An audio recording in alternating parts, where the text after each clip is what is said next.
Welcome back mga ropa, kwentuhan muna tayo. This time pag-usapan naman natin ang second game ng Golden State Warriors at kontra to sa kupunan ng Utah Jazz. Alright mga ropa, dito sa game na to, pangalawang game to ng Warriors. At dun sa unang game nila kontra Portland Trail Blazers, marami ang nagsasabi na kaya daw natambakan ng kupunan ng Golden State Warriors ang Blazers ay dahil mahina na kupunan ng Portland. Ngayon mga ropa, Utah Jazz naman ang nakalaban ng Golden State Warriors. This time siguro naman, mas malakas na ang kupunan ng Utah Jazz compared sa team ng Portland Trail Blazers. Ngayon mga ropa, ang newly recruit ng Golden State Warriors na si Buddy Hield ay nagpakitang gilas na naman at once again pinamalas ang kanyang kamanghamanghang talento sa 3-point shooting. Ang lakas ng Golden State Warriors mga ropa, grabe yung shooting nila sa outside. Yon ang naging puhunan nila sa game na to. Ngayon mga ropa, ito ang full game analysis at breakdown. Golden State Warriors versus Utah Jazz. Simulan na natin to, okay game. Dito tayo magsimula mga ropa sa depensa ng Golden State Warriors. Ang gamit na depensa nila dito ay man-to-man defense.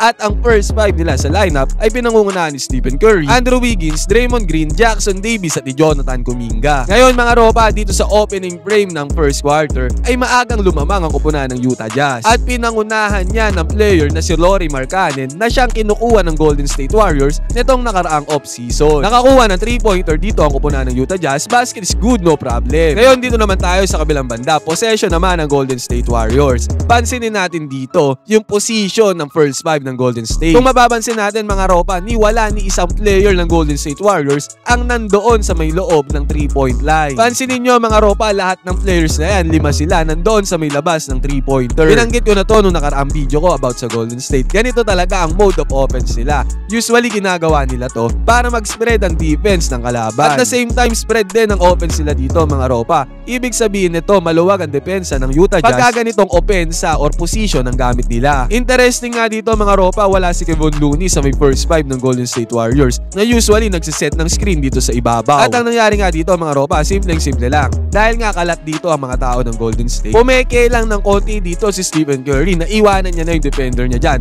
para makakat siya dito sa may gilid. Ang tendency mga ropa, easy pass lang ang ginawa dito ni Jackson Davis at sino na ang close out kay Stephen Curry para dito sa open layup. Walang makaka-close out dito kay Stephen Curry dahil watak-watak dito yung offense ng Golden State. Layo-layo sila. Walang makaka-close out dyan at walang tao dito sa may paint kasi nga yung 5 players ng Warriors ay nasa labas ng 3-pointer. Ibig sabihin yung defender sila nandun din sa labas kaya automatic walang defender dito sa may paint at walang makaka-close out dito kay Stephen Curry. Ang nangyari outcome dyan mga ropa, easy 2 points para kay Stephen Curry. Basket is good. Actually mga ropa, dito nga sa simula ng game, maagang nakalamang ang kupunan ng Utah Jazz. At dahil nga yan sa pangunguna ni Lauri Markkanen na kinukuha ng Golden State nung nakaraang off-season. Dito nakakuha ng drive si Lauri Markkanen para sa easy 2 points. At the same time, dito mga ropa, another possession ng Utah Jazz. Good defense naman to para sa Golden State Warriors dahil nakasabay sila dyan. Pero still, ito nga yung sinasabi nila na good defense but better offense naman. 3-pointer ni Lauri Markkanen dito mga ropa, easy 3 points, long bomb, basket is good, no problem. Kaya 10 agad ang score, maagang nakalamang ang kupunan ng Utah Jazz. At dito naman mga ropa, transition offense dito ng Utah Jazz. At transition defense naman ng Golden State Warriors. Dito pansinin natin, 3 players yung nandito sa Golden State Warriors. Pero 2 players lang ng Utah Jazz yung nandyan. Ibig sabihin, sobra sila sa defender. Agad napansin ni Draymond Green na mali yung depensa nila sa transition. Napansin niya na open dito yung isang player ng Utah Jazz. Sumenyas na si Draymond Green para sabayan or lapitan, i-close out.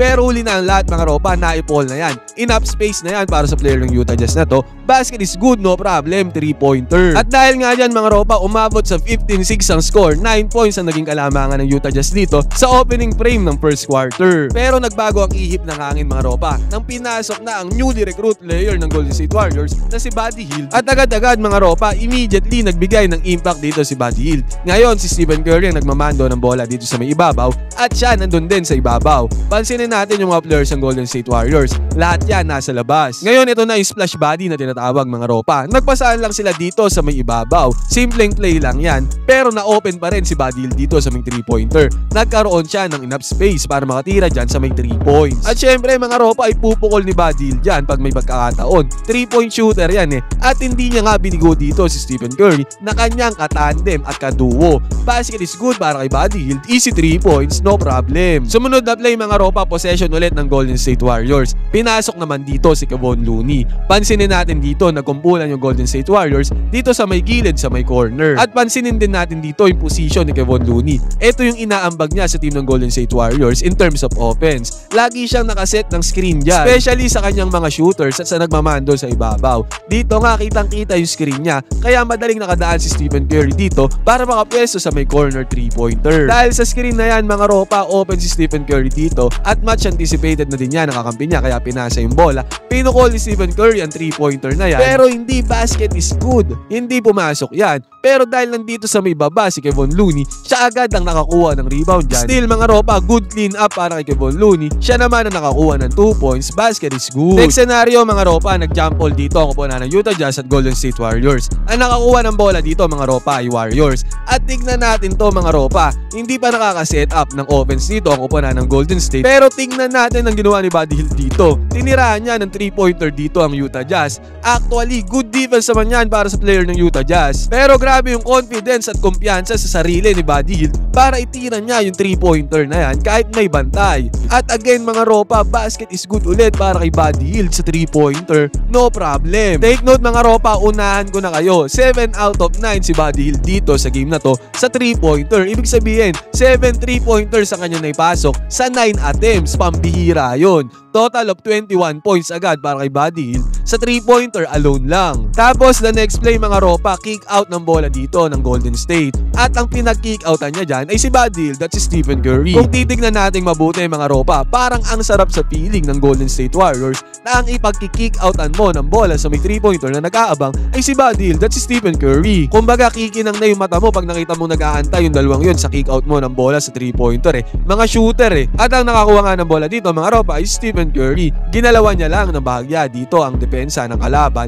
At yun, simpleng-simple lang nakapag-create siya dyan ng space para makatira sa 3-pointer. Kanina si Buddy Hield ang tumira ng 3 points. Ngayon si Stephen Curry naman, basket is good para kay Stephen Curry. Sa pagkakataon na yan mga ropa, abol na ang score ng Utah Jazz. Saglit lang nilang nahawakan yung kanilang kalamangan dahil sa mga 3-pointers ng Golden State. At isang iglap lang mga ropa, alamang na ang kupunan ng Golden State Warriors dito. Kitang-kita natin yan.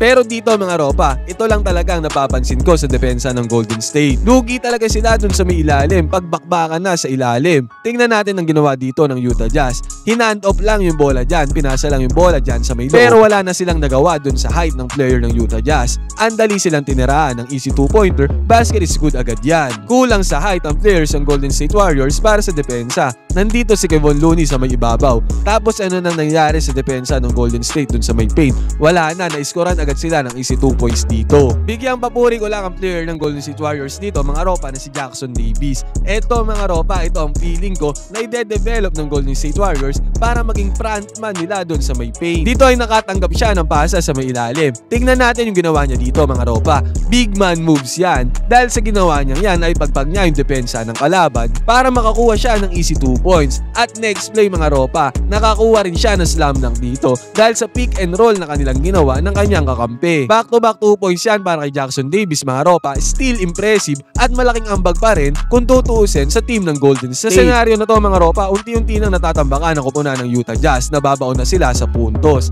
At sa senaryo na to mga ropa, fast break ng Golden State, pinangunahan niya ni Buddy Hield. At sumunod yan si Jonathan Kuminga, kaya ang tendency, nagaroon sila ng alley-oop play dito, basket is good. Kung kanina mga ropa, si Buddy Hield ang pumasa kay Jonathan Kuminga. Ngayon naman si Jonathan Kuminga ang pumasa kay Buddy Hield dito naman sa may 3-pointer.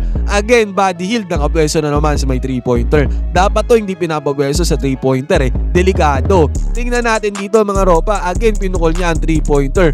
Basket is good na naman para kay Buddy Hield. Take note, 7 out of 9 nga sa 3-pointer dito si Buddy Hield. 21 points agad yan kung i-convert. The next possession, another one. Grabe mga ropa, Buddy Hield is unconscious right now. Pumukol na naman siya ng 3-pointer sa the same spot at ganon, the same outcome ulit ang nangyari. Basket is good para sa kanya. Tugmang-tugma yung sistema ni Coach Steve Kerr dito para kay Buddy Hield mga ropa. Ang ganda ng pagkaka-pick up nila dito kay Buddy Hield. The next play mga ropa, eto na naman si Buddy Hield na naman ang may hawak ng bola. Again, nandun na naman siya sa favorite spot niya na 3-pointer. Pinukol niya na naman ang 3-pointer na yan. Again, basket is good na naman para sa kanya. Sa pagkakataong to mga ropa, tambakol malala na ang kupunan ng Utah Jazz. Dahil yan sa mga pinupukol dito ni Buddy Hield na 3-pointer. Grabe, hindi siya mapigilan dito. At ito mga ropa, fast break, hindi lang 3-pointer ang kayang gawin ito ni Buddy Hield. Dito pumas break din siya. Grabe yung moves na kanyang ginawa para ma-open ang kanyang layup dito. Easy 2 points para kay Buddy Hield, basket is good. At the same time, hindi nagpahuli si Stephen Curry dito sa 3-point shootout ni Buddy Hield.